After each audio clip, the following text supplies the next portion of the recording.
Почитувани, добар ден. Започнуваат вестите на Канал 8. Во локалната самоуправа на Кочани беше подпишан договор со кој се обезбедени потребните пари за реконструкција на мултикултурниот центар. Објектот, што е изграден пред повеќе од 7 децении, ќе биде обновен со средства како донација од европските фондови, но и со подршка од државниот и општинскиот буџет. Општина Кочани обезбеди 316.000 евра од европските фондови и од домашни извори за реконструкција на мултикултурниот центар, а за што со Центарот за развој на Источно-плански регион беше подпишан и договорот за реализација. Со тоа се овозможува да почнат активностите за спроведување на проектот што се најавуваше од пред една година, а со кој ќе се реши важно прашање во заштитата и обновата на овој објект. Мултикултурниот центар, што меѓу граѓаните е познат како Старо кино, се наоѓа во централното градско подрачје. Со предстојните градежни активности ќе се обезбеди техничко решение за негова хидроизолација, односно ќе се постави термоизолацијска фасада, а ќе се изврши и делумно внатрешно преуредување. 213.000 евра се од интерекипа програмата, 37.000 евра се од национално финансирање преку Министерството за локална самоуправа, секторот за ЕУ и 65.000 евра се кофинансирање од страна на општината. Се надевам дека овој проект навистина успешно ќе го имплементираме во текот на 24 месеци од имплементацијата. Од локалната самоуправа најавија дека комплетната реконструкција на објектот ќе се изведува во две фази, односно по завршувањето на реконструкцијата на надворешноста ќе се подготви и проект за внатрешна санација. Ќе се направи реконструкција, односно заштита од подземните води, што е и најголем проблем во овој објект. Ќе се направи целосна реконструкција или енергетска ефикасна фасада, замена на кровната конструкција и внатрешна замена на целокупната столарија и внатрешна реконструкција на зидовите. Останува уште решавање на бината и на подот, односно на седењето, што значи дека е ова реализација на првиот дел од овој проект. Се надевам дека наскоро ќе изработиме и проект за целосна санација и на внатрешниот дел на бината и на седењето, така да во централното градско подрачје добиеме еден објект кој навистина ќе биде од значење за граѓаните на општина Кочани. Мултикултурниот центар е изграден пред околу 7 децении и располага со сала, неколку училници, канцеларии и други помошни простории на вкупна корисна површина од околу 4000 метри квадратни. Од нив во моментот ефикасно се искористени помалку од половината, со оглед што поради сериозните оштетувања и дотраеноста на објектот тој е неупотреблив. Пред околу 15 години беше извршена реконструкција на салата во центарот, додека останатиот дел пред се на горниот спрат остана на претходната состојба.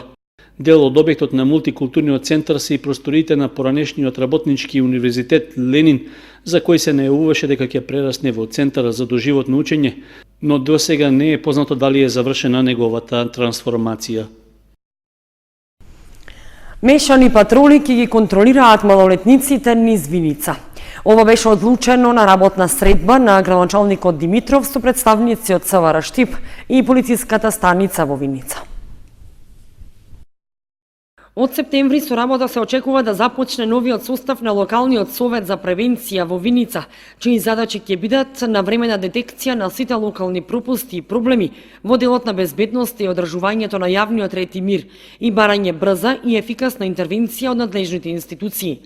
Ова беше договорено во рамките на работната средба на градоначалникот Ивица Димитров со представниците од СВР Штип и полициската станица во Виница.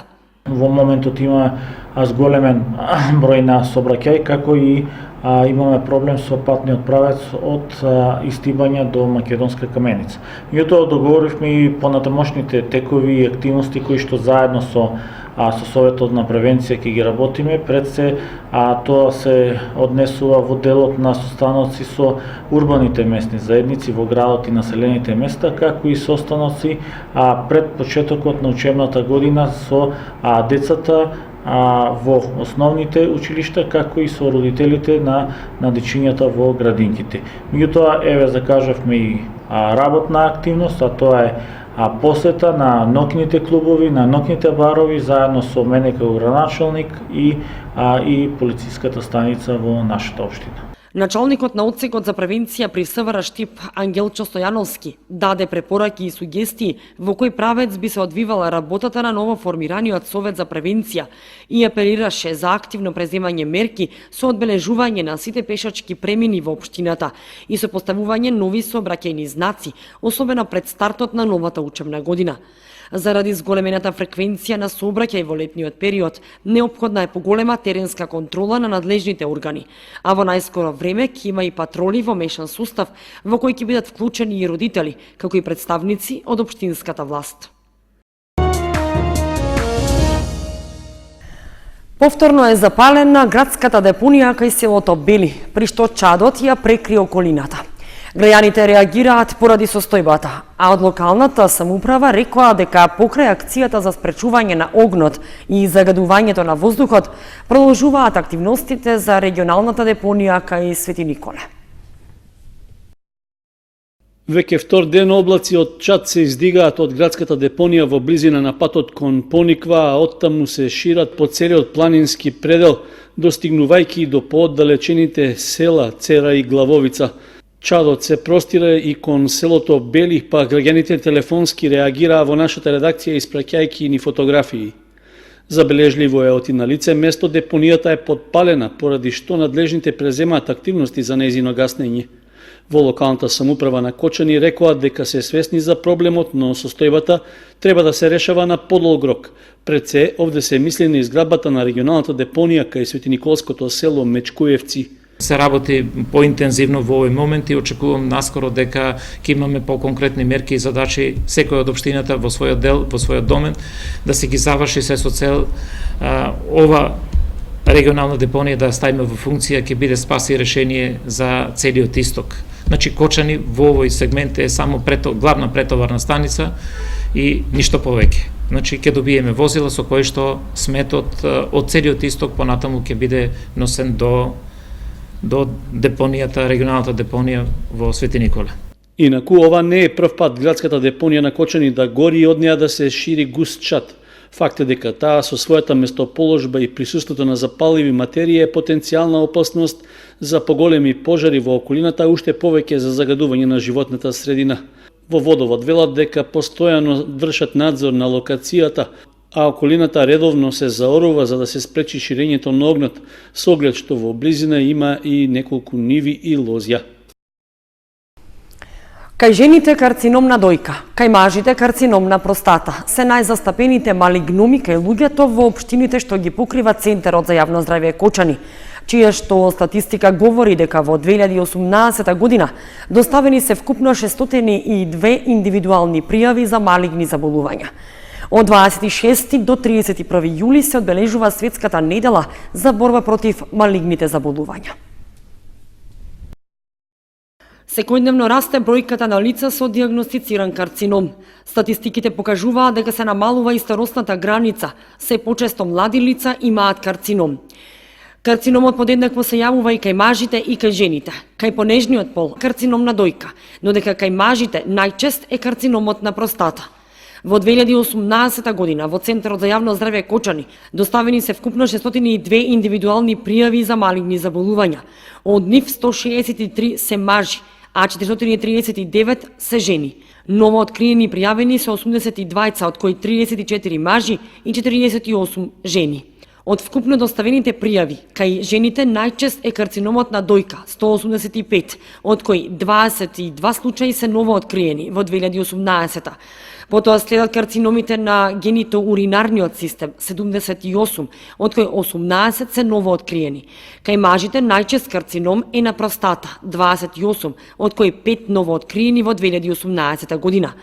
Во однос на возрастната структура, најпогодена е возрастната популација од 55 до 64 години.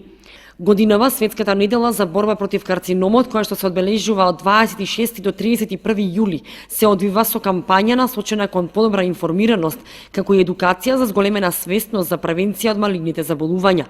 Праксата укажува дека добар дел од заболените своите први прегледи ги прават во поодмината фаза.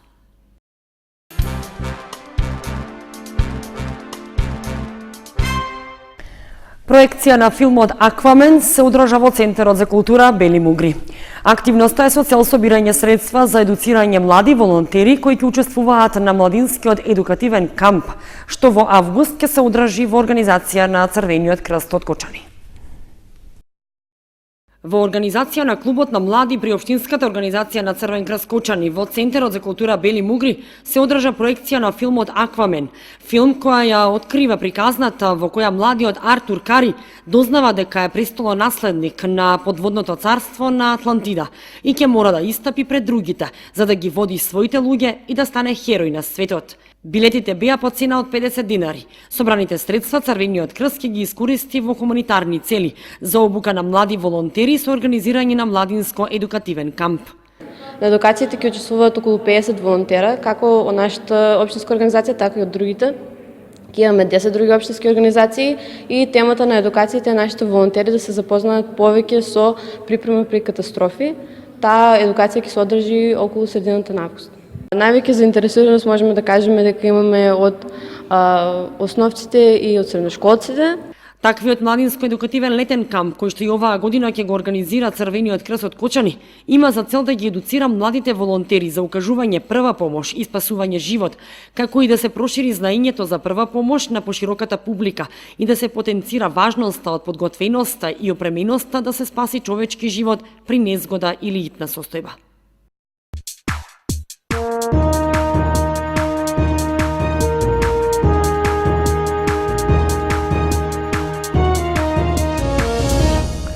Следува информацијата од спортот. Викендов фудбалскиот клуб Осогово на домашен терен ќе одигра уште еден пријателски контролен надпревар. На стадионот Никола Мантов ќе гостува тимот на Плачковица од Радовиш. Екипата на фудбалскиот клуб Осогово ги продолжува подготовките за предстојното првенство во втората лига, при што паралелно со кондициско-тактичките вежби на стадионот во Кочани се играат и пријателски контролни надпревари. Откако минатиот викенд се одигра првата средба со тимот на Илинден во Скопско Кадино, а која заврши без голови, за овој викенд е закажан втор пријателски надпревар што ќе се игра на домашен терен. На стадионот Никола Мантов в недела ќе гостува второлигашот Плачковица од Радовиш. Надпреварот ќе биде можност за проверка на подготвеноста на фудбалерите, а искуството што радовишани веќе го имаат во второлигашкото друштво ќе значи дека на градскиот стадион во Кочани треба да биде прикажан добар фудбал. Се очекува шефот на стручниот штаб Андонов, слично како и на надпреварот против Илинден, да им даде можност на сите фудбалери на Осогово да настапат на средбата со Плачковица. Инаку, од неодамна во редовите на кочанските жолто-сини пристапи и 22-годишниот лев бек Дарко Јоцик, кој дојде од Велешки Борец. Од клубот истакнуваат дека, иако релативно млад, тој важи за фудбалер кој има доста големо сениорско искуство. Јоцик потекнува од фудбалската школа на Битолски Пелистер, има настапувано за работнички како и меѓународно искуство за тимот на Лоде во Шведска. Јоцик е 8 ново име во Осогово, со што полека се комплетира екипата.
Почитувани, тука ги завршуваме вестите на Канал 8. Ви посакуваме пријатен викенд. Довидување.